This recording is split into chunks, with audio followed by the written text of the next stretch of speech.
की पीड़ा अब सहे नहीं जाए, माया की पीड़ा अब सहे नहीं जाए, तोरे बिन संगी अब रहे नहीं जाए, तोरे बिन संगी अब रहे नहीं जाए।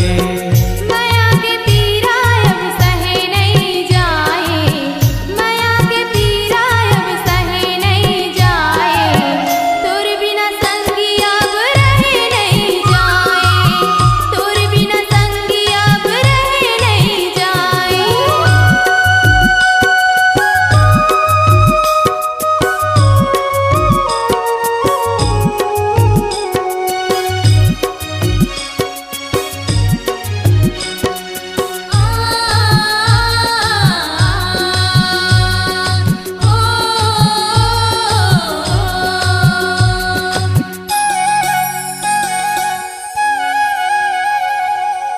माया के रोग तह काबर लगाए वो, रोग लगाए वही दवा नहीं पियाए वो, रोग लगाए वही दवा नहीं पियाए वो।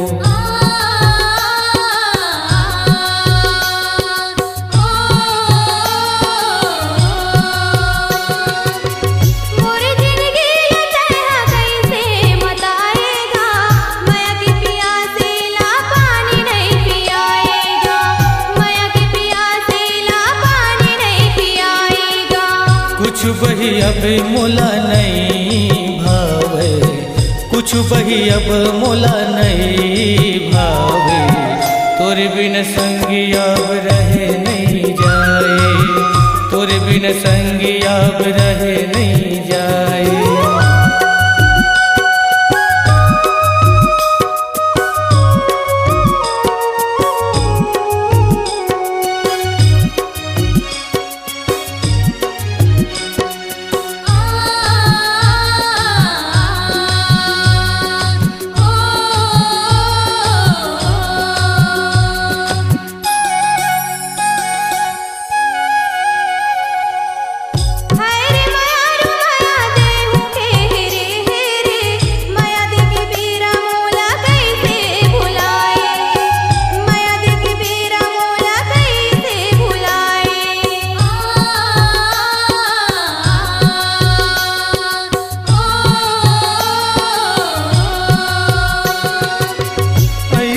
वही मुलाकात कर डारे, रात दिन तोर सुरत मोलाए, रात दिन तोर सुरत मोलाए।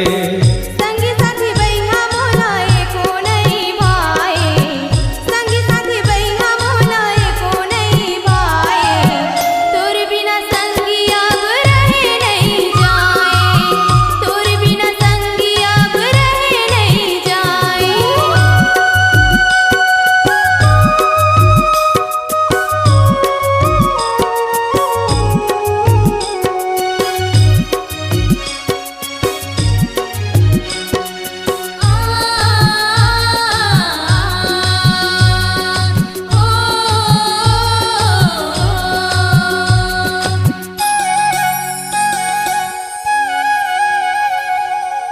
मोर पीड़ा लतह नहीं जान पाए वो, मोर जिउला कैसे कर पाए वो, मोर जिउला कैसे कर पाए वो।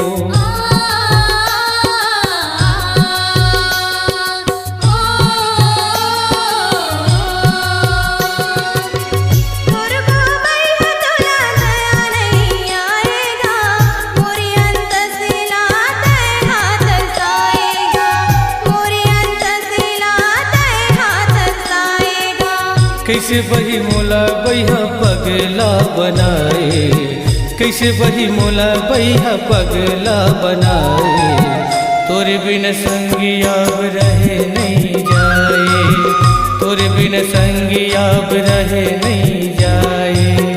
माया की पीड़ा अब सहे नहीं जाए, माया की पीड़ा अब सहे नहीं जाए, तोरे बिन संगी अब रहे नहीं जाए, तोरे बिन संगी अब रहे नहीं जाए।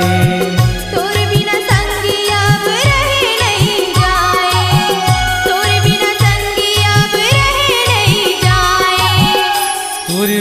वही अब रहे नहीं जाए। छत्तीसगढ़ी लोक कला मंच बलराम वर्मा कृत मया के छाँव ग्राम राहुत खैरागढ़ की प्रस्तुति सुपरहिट एल्बम खैरागढ़ीन के मया, स्वर रूपेश साहू अनिल वर्मा के स्वर में, गायिका रानी ठाकुर, रेणु वर्मा एवं शालिनी जंघेल के स्वर में।